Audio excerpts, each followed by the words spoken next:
Bem-vindos. Vamos conversar com o professor Rodrigo Bandeira de Mello sobre a pesquisa The Role of Home Country Political Resources for Brazilian Multinational Companies. Bem-vindo, professor. Obrigado. Quais foram as motivações para a pesquisa?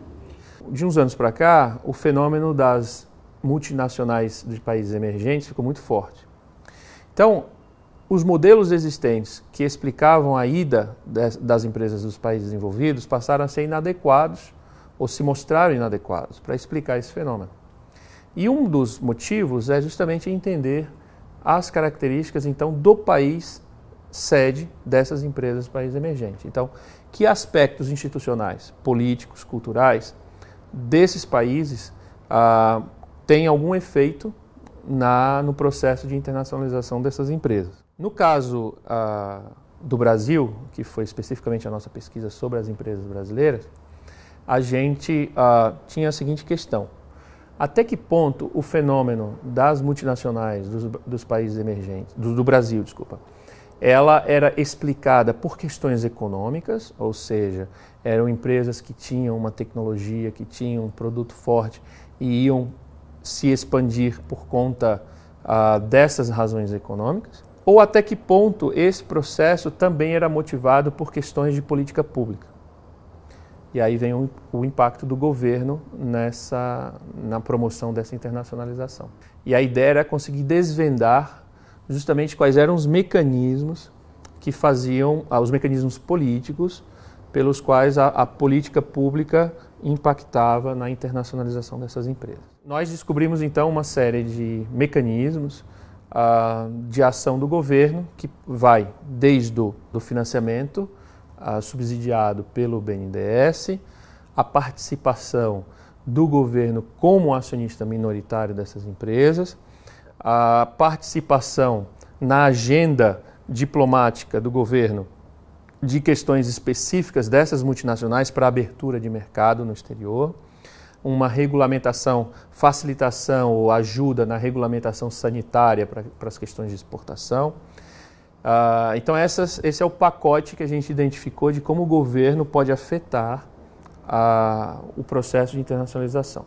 Como as empresas podem participar desse processo? O que nós identificamos foi o seguinte, ou seja, como uma empresa pode sinalizar ao governo que ela está disposta a fazer parte dessa agenda de desenvolvimento e de implementação de política pública. Então, uma dessas conexões políticas que nós chamamos, é através da doação para campanhas eleitorais. Então, a empresa ela pode doar, é legal, é legítimo e é democrático ela fazer investimentos, então, em políticos, candidatos, partidos que coadunam, de certa forma, com o setor dela ou que fazem parte de um interesse comum setorial e empresarial. Não deve ser entendido isso como uma troca. Por exemplo, eu dou um dinheiro para o político, ele se elege, lá na frente ele vai me dar dinheiro por algum outro meio. Não é isso. A segunda estratégia é a contratação de ex-políticos para compor o board das empresas, o conselho, o que a gente chama de conselho político. O conselho político ele é importante por várias razões. Uma delas é fazer com que o conselho tenha um papel na governança da empresa, não de controle interno, mas tenha um papel de atenuar a dependência de recursos externos. Então, você tem vários ex-políticos que participam dos boards das empresas. Isso não é só no Brasil, no mundo inteiro é assim. E essas pessoas, obviamente, carregam para a empresa, além da sua competência, o capital político, o capital social, os contatos, que da sua experiência na vida pública.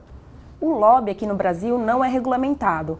De que maneira o senhor imagina que a regulamentação do lobby poderia alterar as relações que existem hoje entre o empresariado e o governo? Eu acho que iam deixar bem mais transparentes.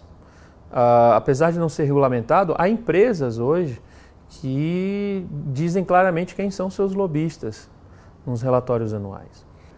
Isso nos Estados Unidos você consegue ter esses dados, porque lá é regulamentado, Então você sabe quem investiu em quê, qual escritório foi contratado e quais leis foram feitas pressão ou troca de informações com os lobistas.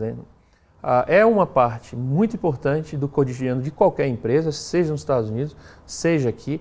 O problema é que, como não é regulamentado, como não há instituições tão fortes aqui para punir a corrupção, a gente tende a olhar sempre pelo lado negativo esses relacionamentos.